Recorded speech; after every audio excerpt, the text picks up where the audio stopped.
Kita merasa bersyukur karena Allah Subhanahu wa Ta'ala, karena tampil seorang pemimpin negara yang berpengaruh serta diguruni oleh para pemimpin UMNO dan Barisan Nasional. Pemimpin yang dihormati dan disegani di peringkat Asia Pasifik. Selain daripada itu juga mempunyai hubungan diplomatik global dengan dunia luar. Pemimpin yang semaksudkan tidak lain dan tidak bukan ialah yang berhormat Datuk Seri Anwar Ibrahim. Apabila mengenang nasib menimpa ke atas Datuk Seri Anwar Ibrahim yang berbelas tahun dizalimi dengan cara yang tidak bermoral, dihina dan dicaci oleh para pemimpin UMNO dan Barisan Nasional.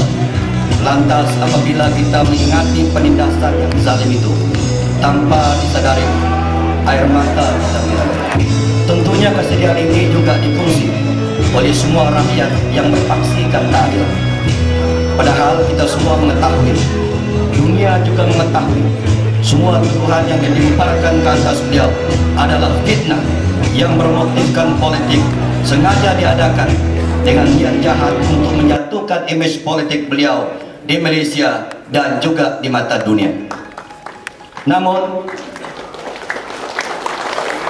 Namun pastinya sehingga hari ini Datuk Seri Anwar Ibrahim tetap tegar sebagai pesaing nomor 1 kepada Datuk Seri Muhammad Najib Tun Abdul Razak yang sentiasa berada dalam keadaan gelisah dan sentiasa merasa cemas di atas menara Putrajaya. Yang pasti saudara dan saudari sekalian, pada hari ini juga para pemimpin UMNO BN Sabah dia dapat tidur lena di atas timbunan balak yang berbantalkan wang ringgit. Kroni-kroni mereka serta pemimpin-pemimpin UMNO BN negeri Sabah juga sentiasa dibayangi dengan rasa cemas dan gerun dengan kekuatan Pakatan Rakyat yang ada pada hari ini. Dalam konteks negeri Sabah, kita melihat sendiri betapa selama ini kita seolah-olah dianaktirikan, kita terus dibohongi dengan berbagai janji sehingga negeri Sabah muncul sebagai negeri paling termiskin di Malaysia. Sabah mempunyai hasil sumber asri yang terbesar di negara ini. Kita merupakan pengeluar minyak yang terbesar di Malaysia dengan kapasiti ekspor yang tidak kurang daripada 20 bilion ringgit setahun. Kita juga mempunyai sumber ladang kelapa sawit yang terbesar, selain pengeluar hasil gatah yang terpenting di Malaysia. Tetapi agak malang, semua hasil bumi Sabah ini terpaksa dikongsi oleh 11 buah negeri di semenanjung Malaysia. Apa yang pasti pada hari ini, rakyat Sabah terus dirundung malang apabila muncul sebagai negeri termiskin di Malaysia. Apakah ini tuan-tuan dan puan-puan wajar untuk kita di Sabah? Jawabannya tidak. Datuk-datuk, tuan-tuan para perwakilan sedang perwakilan sekalian, sebagian besar rakyat Sabah di negeri ini mungkin tidak mengetahui statik sebenarnya masalah kemiskinan di Sabah. Saudara dan saudari mungkin tidak mengetahui masalah sosial, kadar pengangguran dan masalah ekonomi negeri Sabah. Karena setiap hari kita semua rakyat Sabah terdada dengan pujian setinggi langit tentang kebaikan kerajaan UMNO Barisan Nasional oleh media massa yang didelangi oleh RTM, TV2, TV3, Utusan Malaysia, Berita Harian dan juga media pro kerajaan. Saya ingin jelaskan di sini, mengikut bancian setakat bulan Julai tahun 2012, kadar kemiskinan di Sabah terus meningkat sejumlah 66.403 isi rumah. Daripada angka tersebut, pecahan-pecahan kadar kemiskinan di Sabah adalah seperti berikut. Muda miskin 23.780 isi rumah. Miskin tegar 21.233 isi rumah. Miskin 13.880 isi rumah.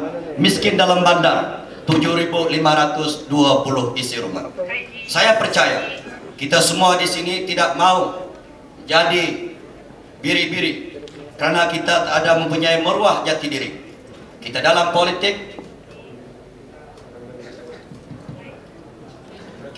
politik,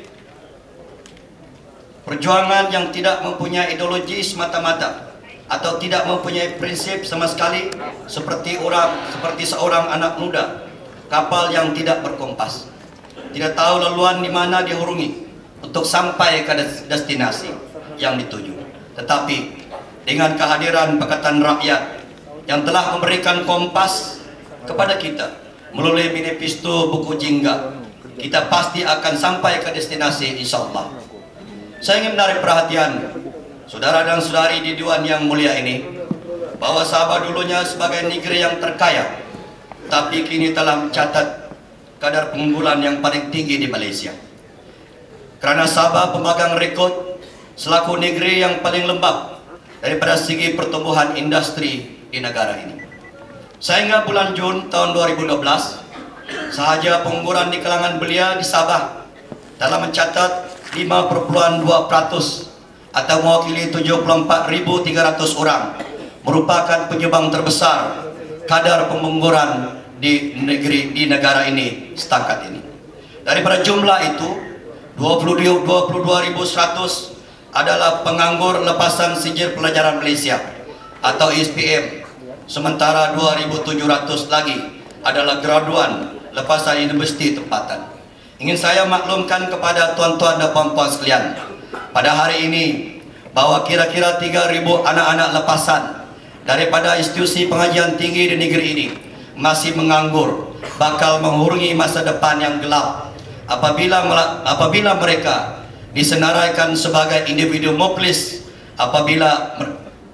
kerana masih berutang dengan PTPTN, karena kerajaan UMNO Sabah dan UMNO BN Sabah gagal menyediakan pekerjaan kepada mereka sehingga hari ini. Saya mengambil, tuan-tuan dan puan-puan sekalian, saya mengambil masa yang agak lama, yaitu 18 tahun untuk menganalisa segala pencapaian kita selama di bawah pemerintahan UMNO dan Barisan Nasional. Satu ketika saya merenung kembali, melihat sendiri penderitaan rakyat, mengenang segala pembohongan yang mereka lakukan. Akhirnya saya telah membuat keputusan untuk meletakkan semua jawatan yang penting daripada kerajaan maupun parti, demi mengorbankan diri saya demi untuk rakyat di negeri ini. Ini kerana perjuangan politik saya, rakyat adalah keutamaan saya. Kepentingan rakyat sentiasa didulukan daripada kepentingan sendiri. Kerana rakyat yang mengangkat kita untuk menjadi pemimpin, karena rakyat kita berada di singgah sana kuasa. Berpegang kepada prinsip mengutamakan rakyat inilah, maka saya telah membuat beberapa keputusan drastik di sepanjang perjuangan politik saya. Salah satu daripadanya meninggalkan PBS pada tahun 1994 menyertai UMNO, yang akhirnya membawa kepada pembentukan kerajaan UMNO pada tahun 1994 sehingga hari ini. Keputusan tersebut adalah satu pengorbanan besar yang saya lakukan atas prinsip politik mengutamakan rakyat. Barangkali ramai tuan-tuan dan puan-puan yang ada di sini pada hari ini masih mengingati lagu kegemaran saya, Biar Ku Menjadi Lilin, seperti yang telah dibawa oleh kumpulan buaya sebentar tadi. Sebenarnya lagu tersebut membawa makna amat mendalam, bukan saja karena bait-bait liriknya yang sungguh puitis, tetapi lebih penting message di sebaliknya yang begitu mendalam dan sungguh bermakna untuk saya sampaikan kepada rakyat yang mengangkat kita menjadi pemimpin. Di atas prinsip mengutamakan rakyat, saya menghargai sokongan tuan-tuan dan puan-puan sekalian, para perwakilan dan pemerhati seluruh rakyat Sabah, untuk kita berdiri teguh di belakang yang berhormat Datuk Seri Anwar Ibrahim untuk membentuk landscape politik negara ke arah yang lebih baik, melakukan perubahan. Ini kalilah tukar. Datuk-datuk, tuan-tuan, saudara-saudara sekalian, rakyat Sabah khususnya Bumi Putra merasa terpinggir dalam arus pembangunan negara dalam semua bidang. Berbagai resolusi dan memorandum berhubung dengan penjagaan kepentingan rakyat Sabah yang selama ini disampaikan kepada pucuk pimpinan Barisan Nasional melalui parti yang mewakili kaum masing-masing, tetapi mereka masih tidak melakukan sebarang tindakan konkret sehingga hari ini. Atas kesadaran itulah saya bersama-sama dengan rakan-rakan lain menubuhkan pertumbuhan Pakatan Perubahan Sabah. Objektifnya sama dengan Pakatan Rakyat, untuk menantang dasar kepimpinan diktator UMNO Barisan Nasional ke arah membangunkan dasar ekonomi rakyat di bawah kompas buku jika. Tuan-tuan dan puan-puan sekalian, pertumbuhan Pakatan Sabah ataupun dengan ringkasnya PPPS adalah berdasarkan teras utama, yaitu pembangunan politik, menambah baik sistem pentadbiran, menaikkan taraf ekonomi, menaikkan pembangunan pendidikan di Sabah, memastikan program kebajikan dan sosial sampai kepada golongan sasar, mewujudkan lebih banyak industri berasaskan hasil sumber asli Sabah, menambah struktur perancangan domestik, menaik taraf infrastruktur, menambah baik pembangunan kesehatan, mengutamakan sumber manusia khususnya kepada kaum bumi putra Sabah, membasmikan kemiskinan, memperkasakan golongan belia, memperkasakan program golongan wanita, mewujudkan bantuan kuota haji sebanyak 300 orang setahun, pemesuhan pinjaman pendidikan Yayasan Sabah, mewujudkan semula amanah rakyat Sabah, mengkaji semula dasar kabotaj, membasmi kebanjiran penantang asing di Sabah, memastikan hubungan kaum dan agama di Sabah tetap tahap yang baik. Di segi pembangunan politik, kita mau supaya Sabah diberikan otonomi mengikut 20 perkara yang dimaterai dalam perjanjian Malaysia 63. Insya Allah, jika kita menubuhkan kerajaan baru, kita akan menyimak semula perkara-perkara yang termaktub dalam perkara 20 dan juga perjanjian Malaysia 63, dan memastikan sebarang tindakan yang melanggarkan perkara 20 itu dihentikan dengan serta-merta, sekaligus mencari jalan penyelesaian tentang kemelut penentang asing tanpa izin di Sabah. Kita juga akan menjunjung kedaulatan negeri Sabah dan menamatkan sama sekali sebarang tuntutan bertindih ke atas negeri ini, termasuk menghentikan bayaran kepada negara asing yang membuat tuntutan ke atas negeri Sabah.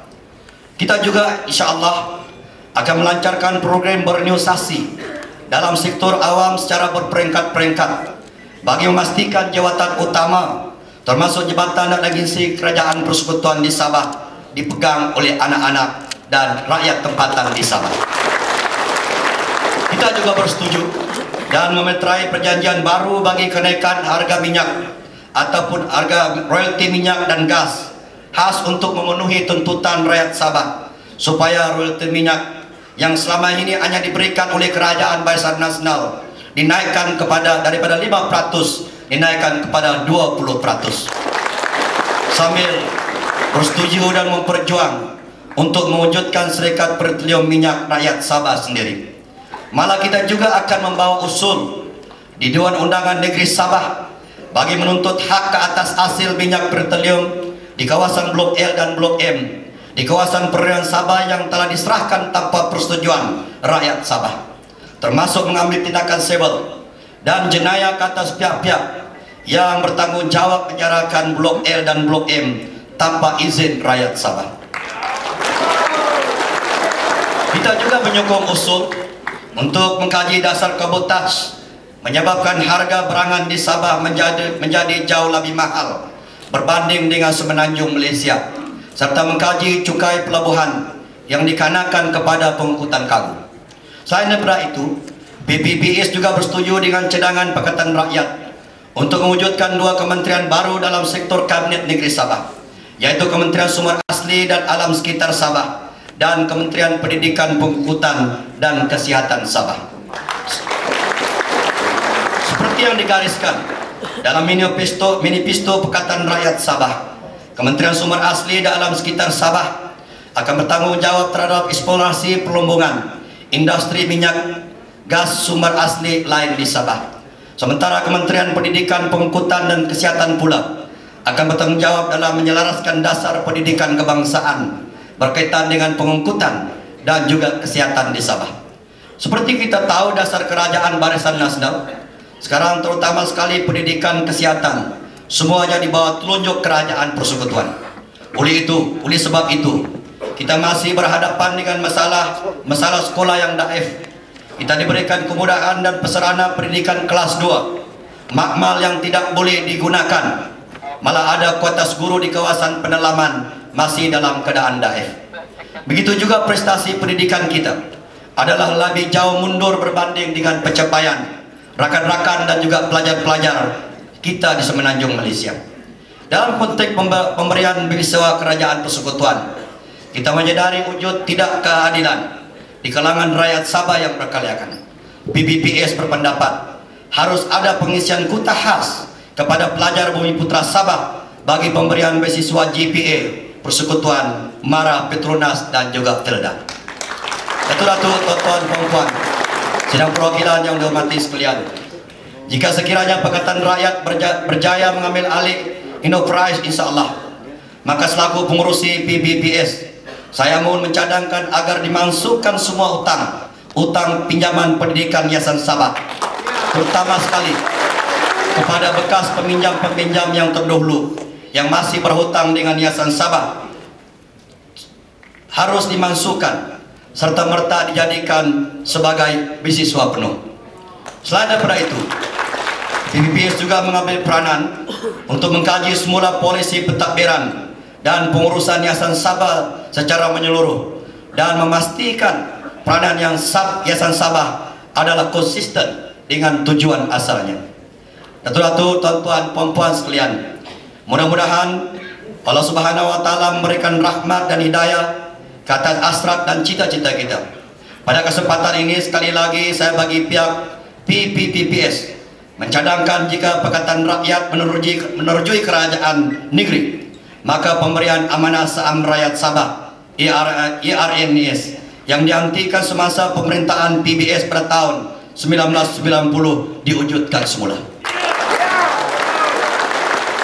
Kalau dahulu pemberian amanah rakyat Sabah di antara RM200 yang terakhir pada tahun 1990, tetapi jika kita berjaya, Datuk Seri, dalam PRO 13 nanti, insya Allah saya mencadangkan saham ini dinaikkan sehingga RM300 seorang pada setiap penduduk Sabah berumur 21 ke atas tanpa memilih darjat, warna kulit dan keturunan.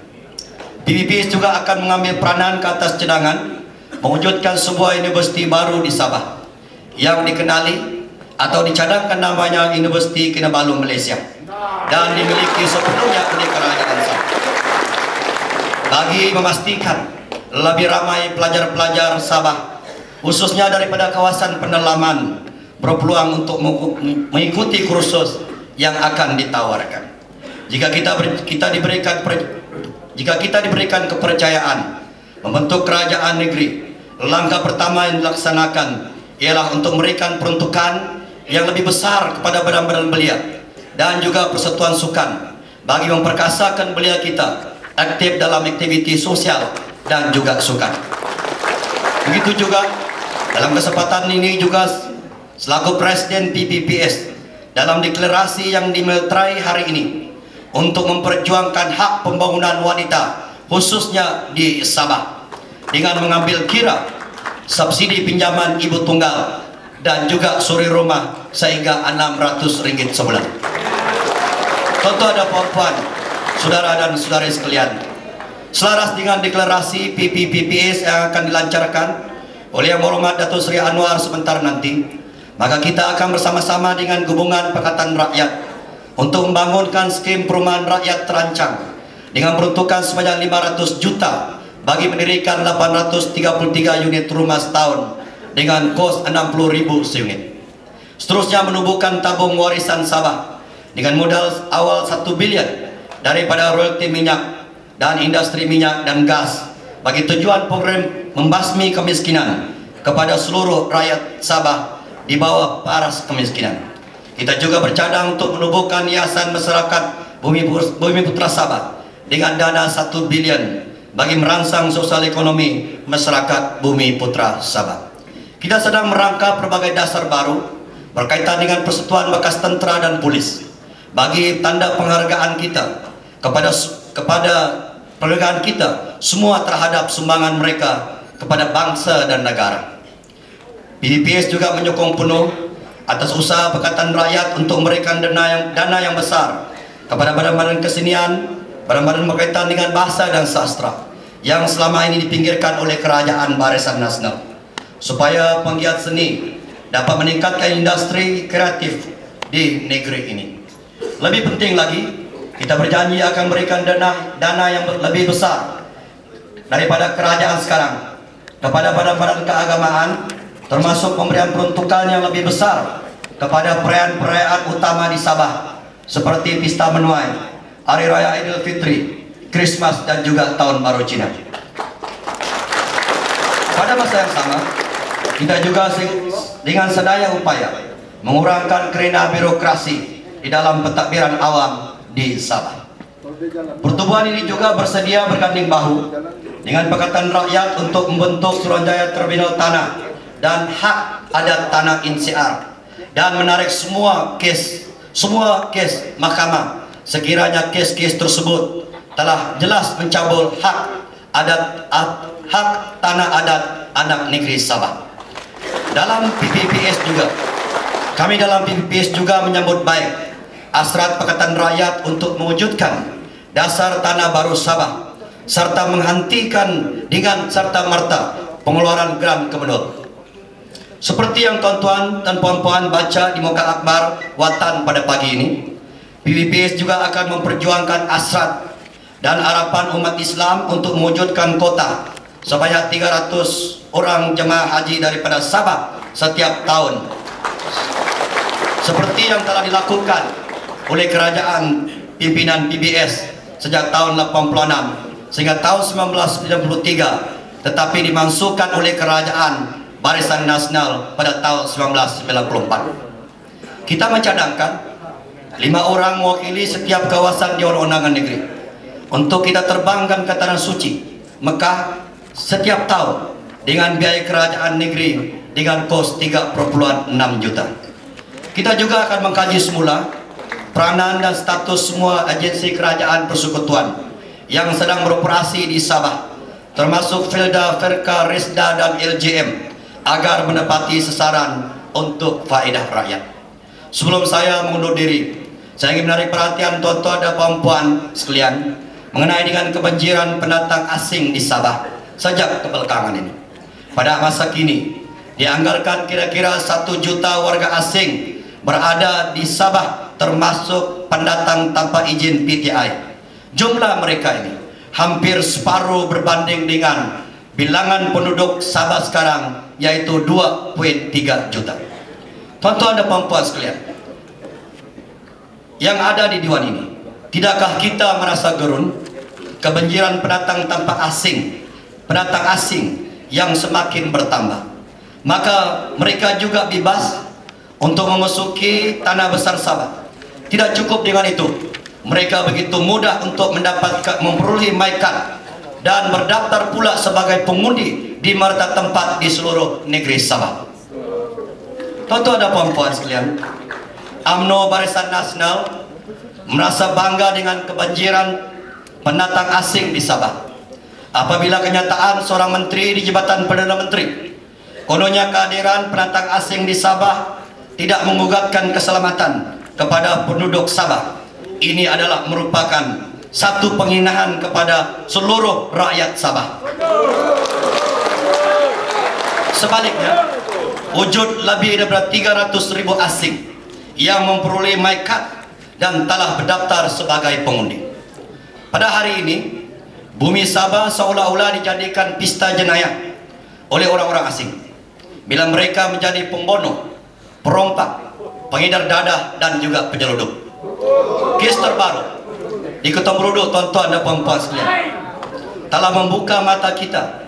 Seorang warga asing Pakistan yang mempunyai 2 dokumen, 1 pasport dan 1 maikat, menjadi pembunuh kejam kepada seorang gadis tempatan yang tidak berdosa. Walaupun beliau ini tidak beragama Islam, mari kita doakan semoga ruhnya berada dalam keadaan yang baik. Namun demikian, saya mengajak saudara dan saudari sekalian melakukan reformasi terhadap taktik buruk kerajaan UMNO Barisan Nasional dengan menolak calon-calon UMNO dan BN dan memberikan sokongan kepada calon-calon pakatan.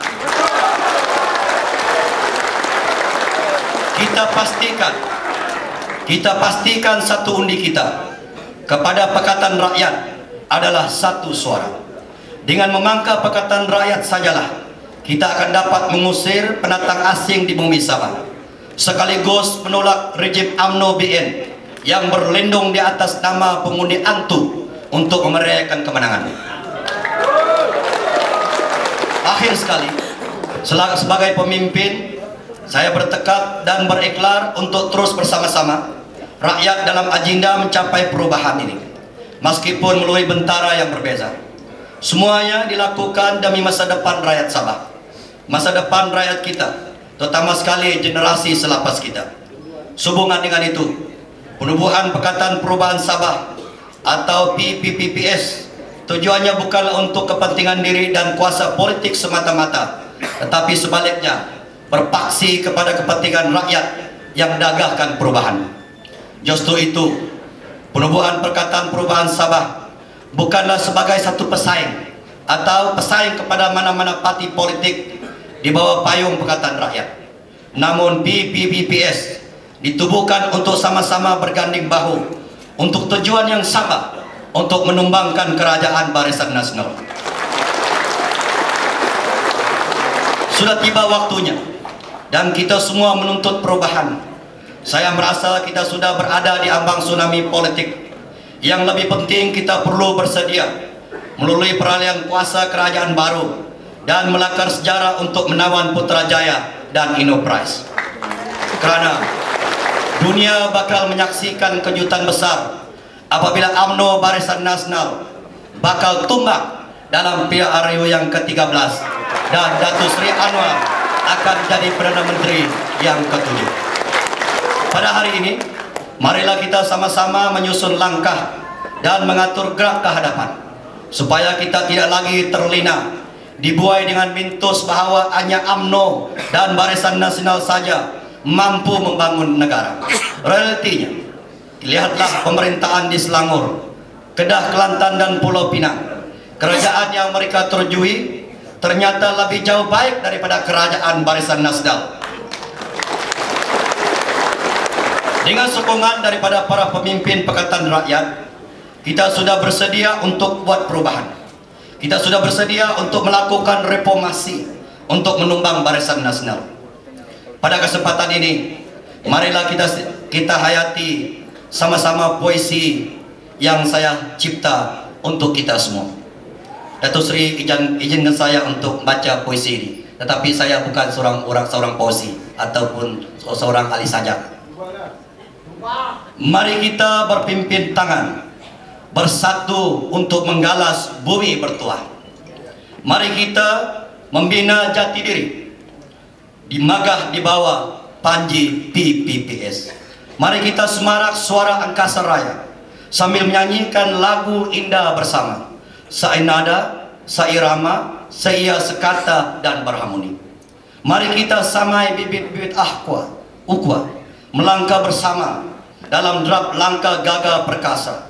Kita julung meruah, kita junjung kedaulatan bangsa di bawah pimpinan yang berani bertindak, berani bersuara, berani ke hadapan, berani melongkar arus demi perubahan bangsa dan negara. Mari kita hapuskan bahana sengketa dan rejim musuh perbacaan.